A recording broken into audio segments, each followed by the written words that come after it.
On va parler de votre santé maintenant avec cette étude alarmante menée par l'INSERM.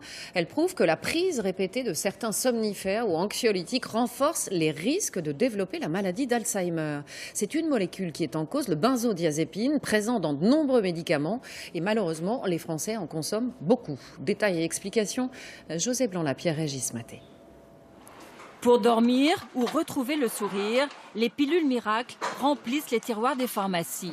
Mais attention, ces tranquillisants pourraient augmenter le risque de développer plus tard la maladie d'Alzheimer. Difficile pourtant de s'en passer pour certains consommateurs. S'ils trouvent une autre formule, on prendra une autre formule, mais pour l'instant, quand on en a besoin, on en a besoin. Je pense que tout ce qui est somnifère font ralentir le fonctionnement des neurones, donc ça ne peut pas arranger, mais que les gens ne dorment pas la nuit, ce n'est pas non plus une solution. La molécule en cause, le benzodiazépine. Elle est présente dans tous les anxiolytiques et les somnifères.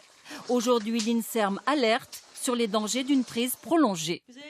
Nous concluons à une association entre la consommation de benzodiazépine pendant plus de 3 mois et chez les personnes âgées et le risque augmenté de développer la maladie d'Alzheimer. En 3 mois de prise, le risque augmenterait de 51%. Or, la consommation moyenne, d'après les chercheurs, est de 20 mois. Malgré les mises en garde, il s'en vend chaque jour davantage. On n'arrive pas à persuader les gens, justement, qu'il n'est pas normal de prendre tous les soirs quelque chose pour dormir, par exemple.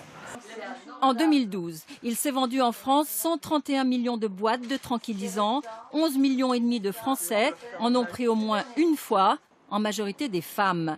Ces tranquillisants sont prescrits pour lutter contre les troubles de l'anxiété et les problèmes de sommeil. Que doit-on penser de cette étude? Faut-il vraiment s'inquiéter? Bonjour, Brigitte Fanny Cohen. Bonjour, vous Élise. êtes chroniqueuse santé à France 2. En fait, 2 thèses s'affrontent.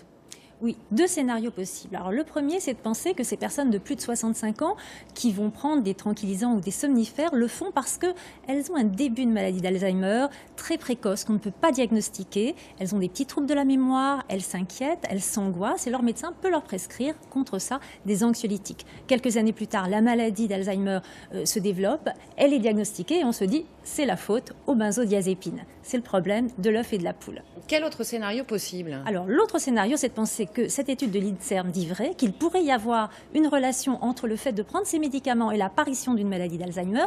Mais attention, il ne faut pas penser que si on prend ces médicaments pour quelques jours ou quelques semaines, il puisse y avoir ensuite des dégâts dans le cerveau qui pourraient favoriser une maladie d'Alzheimer.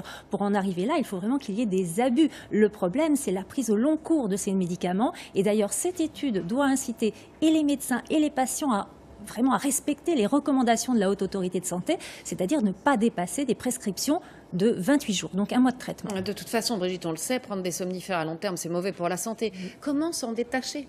Alors il faut se faire aider par son médecin qui va vous aider à progressivement réduire les doses. Mais si on souffre d'insomnie, par exemple, il faut adopter quelques conseils de bon sens, tout simplement. Ne pas prendre de café ou de thé après 13 heures, ne pas faire de sieste, ne pas rester scotché sur des écrans qui stimulent l'éveil au moment où on doit aller se coucher. Si on souffre d'anxiété, se détacher des anxiolytiques en les remplaçant par de l'exercice physique, ça c'est très bon contre l'anxiété, des séances de relaxation, la psychothérapie. Il faut dire quand même que le vrai traitement de fond de l'anxiété, c'est quand même la psychothérapie. Merci à vous, Brigitte Fanny Cohen, pour tous ces conseils.